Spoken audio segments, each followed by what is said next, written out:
how to analyze, how to interpret scanning electron microscopy images in a research paper. Another important thing is how to relate SEM analysis with steady state photoluminescence. These two characterization techniques, being the SEM and the photoluminescence spectrum, must support each other. If they do not support each other, our results will not true, will not valid. But important thing is this PL spectrum is for thin film. This is a separate thin film.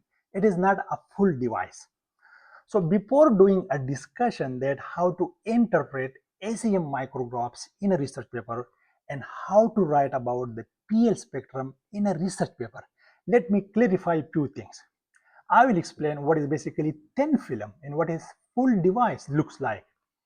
Another important thing is I will explain what is steady state photoluminescence, because we have also another photoluminescence, time resolved photoluminescence. So this is basically the thin film. Here this is the perovskite material and this is the thin film.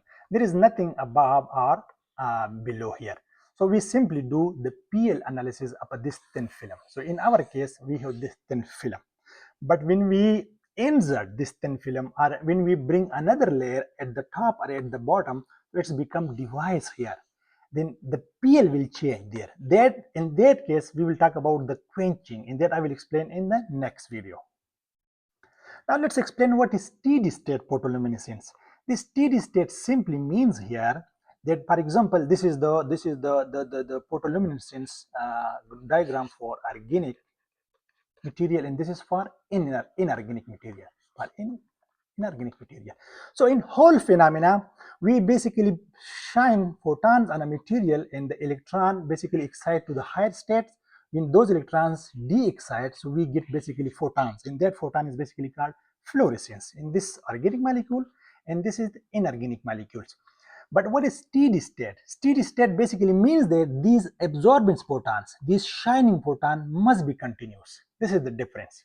Look here, the intensity of the emitted light is a function of the wavelength, correct? This is the wavelength here and this is the intensity in this graphs. When the material is continuously excited by a light source. While in the case of time resolved photoluminescence, we once excite the material and see what happened to that excited electron. So let's get started how to relate scanning electron microscopy images and steady state photoluminescence for a thin film. This is very important for a thin film. Yes, so we can see this is basically the pristine structure. I mean, when there is no additional thing here, we do not dope or incorporate any additional things. So we can see here that there are a lot of small grains, and also here we have pinhole, etc. So here we can see that the crystallinity is not that high. So we get this basically this photoluminescence graph here. Yes, the intensity is less here because we lost a lot of electron there. And when we add something, this is the imprint. This means when we modify the surface, so we get little bit larger or big grain here. So the photoluminescence peak improved here. You see, we get increase photoluminescence spectrum. But if we look into these samples, the IWM, this means that the perovskite surface is modified with some solvent or with some dopant. So we can see that the grain size increases significantly. And this is basically reflected here in this PL spectrum. We get very high peak of PL spectrum. So this is very important. So this means that SEM analysis and PL spectrum basically support each other. So you can write in discussion that these two characterization techniques support each other. So now let's talk about this PL spectrum first here. How to write about this PL spectrum? We can write this that the excitation light wavelength of this PL was at 500 nanometer. Yeah, this is basically almost we just excite this in the 500 nanometer. And how we know this 500 excitation wavelength? This we know from absorbance. This is the absorbance and this is the intensity. So the maximum absorbance we get for that material, that is basically our excitation wavelength here. And we can write that the major peak of this IWM and imprint film are located here. This we can also write about this. The major peaks are located here, and we can write this that the imprint in IWM film exhibited strong PL intensity. We can write this. Yes, we got this. You see, because why this got strong PL intensity? Because of the high crystallinity. And we can see that this is then the pristine film, yes, indicating that the perovskite film has fewer defects. The strong peaks, basically, the strong PL peak basically means that there is less defects here. As we explain here, because the defects and crystallinity basically inversely proportional.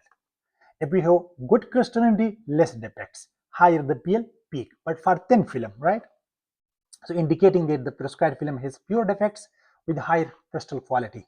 And this basically reduces the non-radiative recombination. Non-radiative recombination, basically, I want to mention here, this is basically, this fluorescence we get, this is basically called radiative recombination. Because of this, when this electron again combine with the hole, so we get photon here. That is basically radiative. But once we do not get here the photon and we lost electron, so that is basically we call non-radiative recombination. That is unwanted phenomena. So in our case here, in this third case, we suppress this non-radiative recombination because the crystallinity improved here.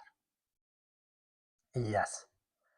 And now let's see how to interpret this scanning electron microscopy graphs here. So we can simply see here that this, what we have to talk about, we have to talk about mostly about the grain here in SEM, the grain sizes. We have to focus this one here. We have to focus on the pinholes here because we have holes here, etc. So let's see how we have to write. So the pristine film shows some cracks here. You see some cracks and pinholes, as I mentioned here. So we have to write about this, and we can find the grain size. How to find the grain size? We can take the help from ImageJ software. I have made video on this one. So ImageJ software. ImageJ software can help you how to find the grain size. Maximum you just measure 10 grains and measure 10 grains and divide that in 10s, we will get the average grain size. So that you have to mention here. So here we have 100 nanometer grain here.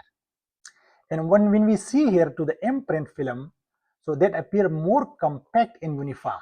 You see here, and the grain size increases to 150 to 200 nanometer. But still we can see some holes or some ununiformity or some small grain size here. So we have to all write about this discussion. And if we look into this here, so we can see that this is more dense and smooth surface is compared to the imprint and pristine here. And so the morphology improved significantly and the grain size also increased up to 400 nanometer. This is how we have to write about these characterization techniques in our research paper. So this data I basically took from this important paper. Yeah, this Hebing Ping nano microlator. Yes, published in 2023 here, and the data I took from here. Very, very interesting paper here. Yes, this is the data I took from here. And this is the PL data. Yes, and this is basically published under the license. This work is basically published under the license CC 4.0.